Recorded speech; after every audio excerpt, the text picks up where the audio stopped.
Welcome to the season finale of Reaper's Music Reviews. Kian here. On this episode, we will feature Philia, a Filipino rock band, and I will review their self-titled debut album. I will share some of my thoughts in this album. If you're excited to watch this video, then don't forget to subscribe to that channel and follow my social media accounts. So let's start.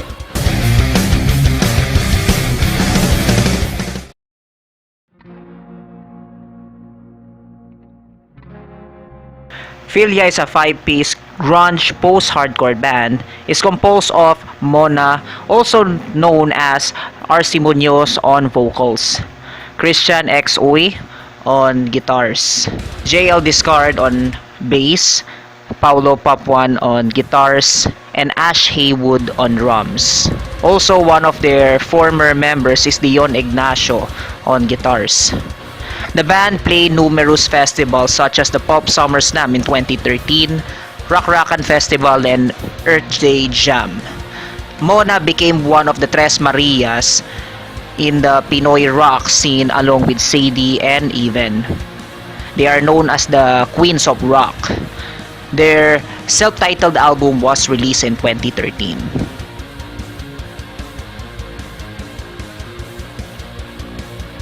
My top favorites in this album, those are 520, Killers, and Sabotage. On Killers, this song is the reason why I got into the band.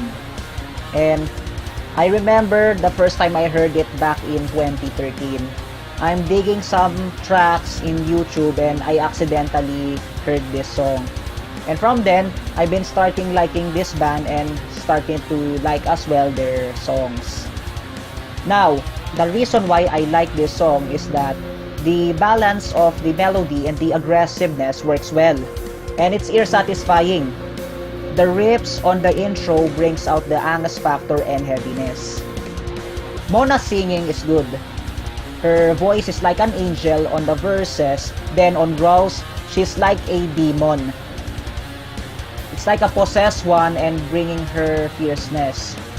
It's like an angel in appearance but has a demon inside on it. Her growl is good, but there are some concerning parts on it. It has a distortion effects that I noticed when they played it live. For me, it's kinda concerning since her growls on live is not good as the studio version.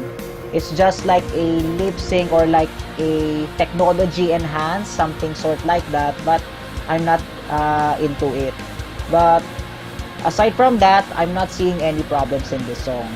On Sabotage, the first time I heard this song, I thought the singer was a male, especially on the chorus parts. The first time I heard this song, it was playing in Balian ng Leeg in Jam 88.3 and it caught my attention. I got surprised that this song is from Philia. At the same time, I thought this is a foreign song. Malakas yung dating ng kanta and may foreign appeal siya. And it makes the song really great. The melody is aggressive on the verse, the chugging of the drums and the heavy guitar riffs is nice. On the chorus parts, it's light and anthemic. Maganda yung transition from the verses to the chorus parts, from heaviness into light. And you will love to sing along with Mona if you listen this song. On 520, the guitar plays were the assets of this song. The riffs and the shreds were ear satisfying. It builds a catchy sound that you will love to listen it again and again.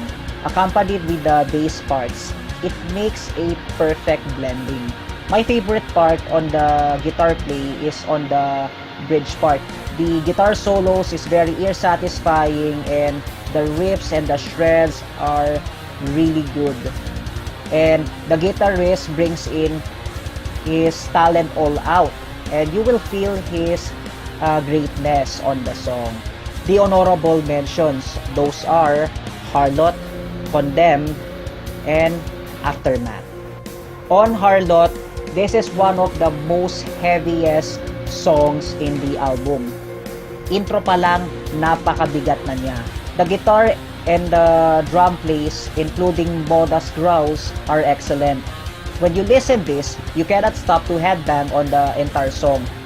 The drum play is like a relentless machine gun playing in your ears. It's like an ear rape, and it's very satisfying.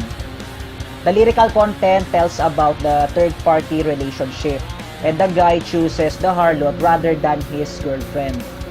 I feel the emotion on the song through its aggressive melodies.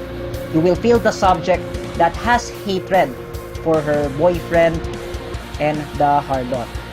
And let me share some of the lyrics. I can't blame you. It's not easy. I know to refuse her. Tempting you to give your soul for empty hopes, tainted love. On Condemned, this song, the guitar plays is outstanding, same as with 520, and I praise the guitarist so much. The riffs makes me an eargasm, and the aggressiveness is just right. I like on the bridge part. The guitarist brings out his skills and pull out the heaviness in the song, and every time I listen on that part, I do the guitar solos and imitate the guitarist. Aside from that, Mona's growls is also good, and she deliver her heaviness on the bridge part. I love her screams. She pulled out her unique growls on the bridge parts, and it's amazing. Overall, this song is very satisfying to listen. On Aftermath, this is the instrumental part in the album, and I praise all the musicians played in this song. What I like in this song is the transition in the beginning. It offers lightness, then turn into a heavy parts on the mid parts. The sound of the jazz, I like. It's good, and I'm liking it so much. I try to visualize this song is that sipping a cup of coffee, and then the adrenaline gives you an energy and makes you crazy and aggressive. Then makes you calm again on the last parts of the song. My least favorites in the song is Australia, and this song is I'm not a fan of. The melody is kind of boring, and every time I listen this, it makes me fall asleep. It's just like a filler track. I want more on the band, the heavy side, the metal riffs, the growls, and the aggressive drum play. I know they put this song to have at least a variety in their album. It's not just more on with the heaviness, but to expand their audience as well.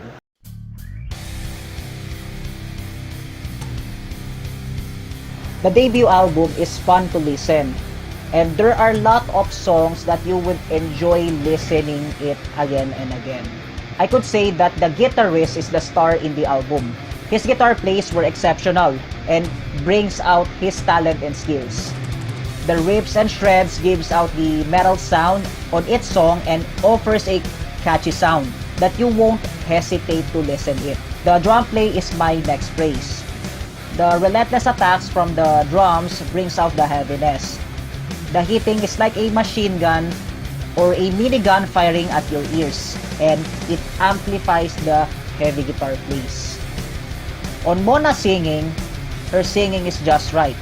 Just I said earlier, she's like an angel when singing, but she's like a possessed demon when she growls. Her growls is just right. Her growls on the song in the studio is good, but on the live performance there are some problems. Her growl on live depends on the electronic effects, which tarnish the quality of the song. I don't know, but I felt a disappointment on their live performance. I hope she could improve on their live performance, and she's not depending on the electronic effects. I know she could growl well, and she could develop on it. The bassist is also good, and the bass plays gives life on its song. Production-wise, the album has a decent job on it. From songwriting, the mixing, and mastering, everyone did a good job on it. The album has like an international appeal and it can be shipped outside the country. And I'm surely the metalheads in the abroad will also like this album. And this album reminds me of Lily. I hope Philia can make more records despite Mona is busy on her acting roles. Back then, when she was in Starstruck, I'm not a fan of her.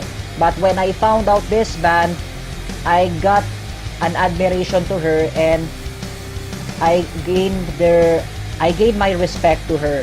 I'm looking forward on their next releases. Now for the verdict. What could I say for Philia's debut album? I could rate this album as 3.75 out of 5.